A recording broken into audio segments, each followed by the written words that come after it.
Lorsqu'un enfant a le baccalauréat aujourd'hui au pays, en tout cas dans nos pays en Afrique, la première des choses que les parents cherchent à faire, ou même que l'enfant cherche à faire, c'est de commencer à faire ses papiers pour aller étudier à l'extérieur. Donc ça c'est un constat, moi-même je l'ai fait. Donc lorsque j'ai eu mon baccalauréat série D, en 2017 avec mention. Donc la première des choses à faire, c'était déjà de commencer à regarder est-ce que je ne peux pas aller continuer mes études à l'extérieur. Moi déjà, je fréquentais dans une classe prépa.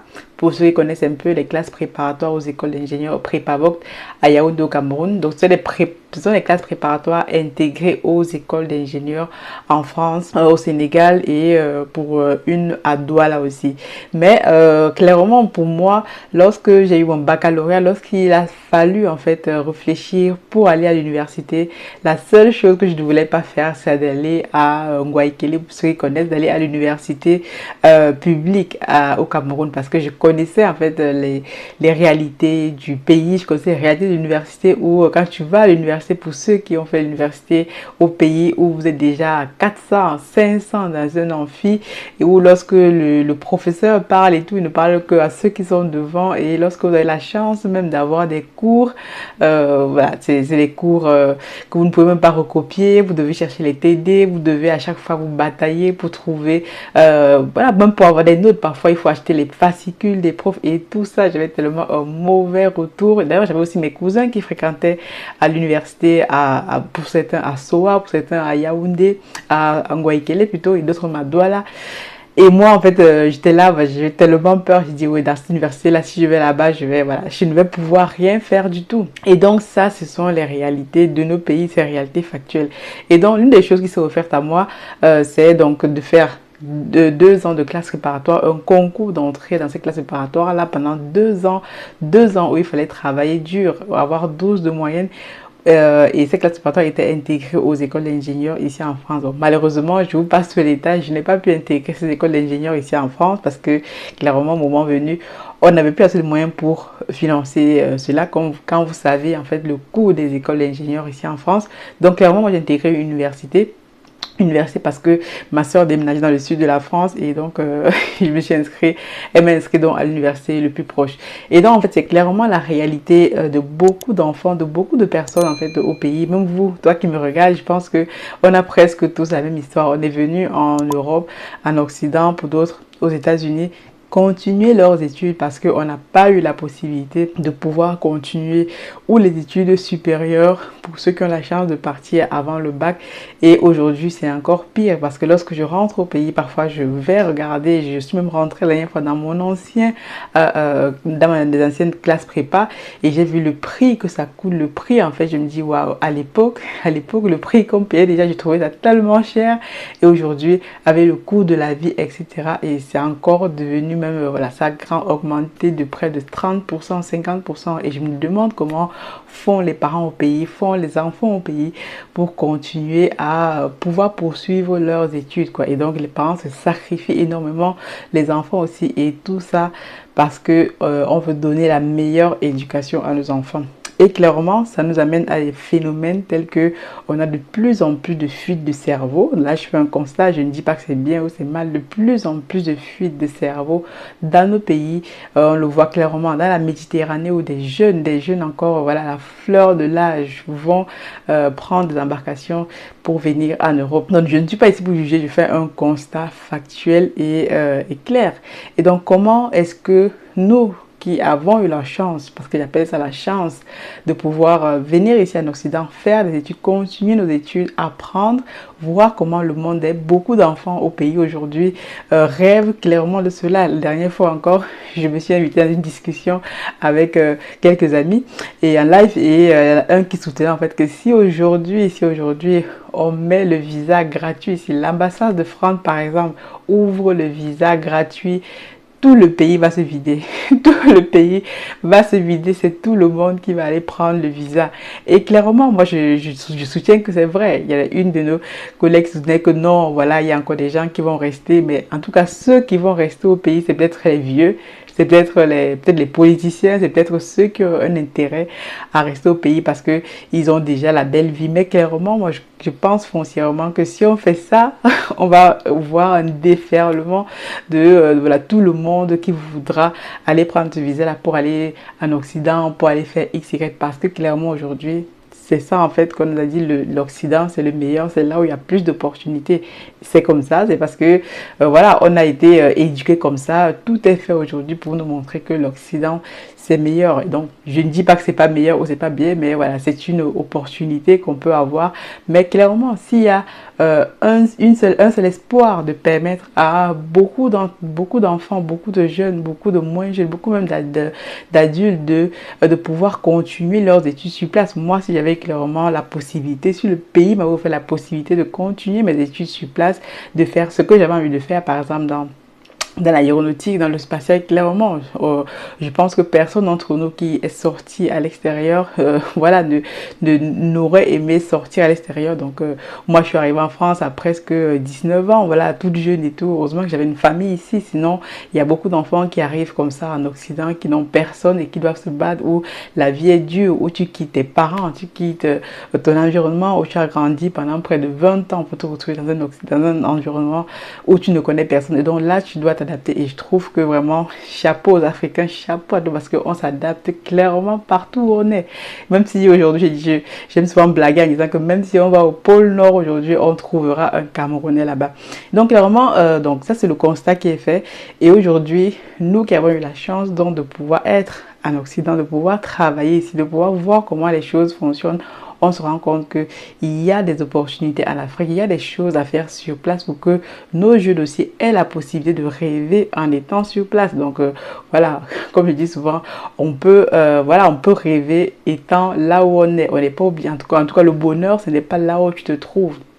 C'est tout simplement les circonstances qui font en sorte que, voilà, on se retrouve là où on est aujourd'hui et on pense que c'est le meilleur endroit. Mais je pense clairement que si on avait les moyens, si on mettait ensemble nos forces pour pouvoir aussi donner la possibilité à nos jeunes enfants, à nos tout petits, à pouvoir bénéficier d'une telle éducation, clairement les enfants aujourd'hui auraient l'amour du pays, n'auraient plus à aller en Occident pour aller chercher une meilleure étude, parce que clairement il y a un réel manque d'éducation sérieuse sur le terrain, quoi. Raison pour laquelle depuis quelques temps je vous parle déjà du projet d'éducation qu'on est en train de mettre en place de l'Académie internationale Noah, qui est un réel projet, qui est une académie qui existe déjà, comme je vous disais, une académie qui a déjà fait ses preuves. Une école plutôt qui a fait ses preuves, mais qui a été abandonnée, on va dire, pendant quelques années. Et actuellement, le projet, donc, c'est de rénover cette académie, de la remettre au goût du jour et d'y apporter une nouvelle touche en matière d'éducation. Comme je vous disais, en matière d'éducation, on va partir donc sur une éducation conventionnelle, comme vous le savez, mais au-delà de ça, on va rajouter une bonne dose de pratique, près de 40 à 60% de pratique, des acquis, qui font en sorte que les enfants qu'on va prendre donc à partir de la maternelle, on va déjà leur on va appliquer ici en maternelle la méthode Montessori, pour ceux qui connaissent un peu la méthode Montessori, qui a fait ses preuves. Donc à partir donc du CP, de la CIL, etc., on va déjà commencer à leur apprendre, en plus des connaissances qu'ils ont déjà, donc voilà, les connaissances classiques que vous connaissez, mais on va rajouter donc le fait qu'ils soient bilingues, trilingues même, puisqu'on va rajouter une langue africaine dans ce cursus-là, ici le Swahili ou autre chose. On est en train de travailler là-dessus. Et maintenant, les connaissances pratico-pratiques. Donc, je parlais de l'entrepreneuriat, du développement personnel, des cheveux nappies, de l'informatique, du coding, de l'outil informatique, donc de plein de choses, quoi, qui fait en sorte que les enfants ils peuvent manipuler, ils peuvent toucher, ils peuvent réellement comprendre leur environnement. Ensuite, donc à partir du CE1, CM2, là aussi on va rajouter des pratiques en thème d'agriculture, de pisciculture, de l'histoire de l'Afrique aussi, de plein de connaissances pratiques, sans oublier donc le sport qui occupe aussi une grande place parce que les enfants doivent pouvoir se dépenser, doivent pouvoir toucher à tout type de choses parce que généralement, ce qui manque aussi dans nos écoles, c'est les infrastructures. On n'a pas de piscine. Déjà, voilà, moi, clairement, je ne sais pas nager ou je sais très mal nager quand je peux parce que, voilà, on n'a pas grandi dans un environnement où qui nous permettait d'aller chaque fois à la piscine, d'aller s'essayer à la natation, au vélo, à l'équitation. Donc, toutes ces choses pratiques ici, en fait, que les enfants, voilà, essayent dès le bas âge. On sait très bien que lorsqu'un enfant est encore tout petit, entre 0 et 7 ans, c'est là qu'on peut le forger clairement. Donc, c'est vraiment à cet âge-là qu'on va prendre les enfants, on va les forger, on va leur apprendre les connaissances pratiques, les connaissances qui font en sorte que au sortir, même à partir de 7 ans, ils sauront en fait réellement qui ils sont.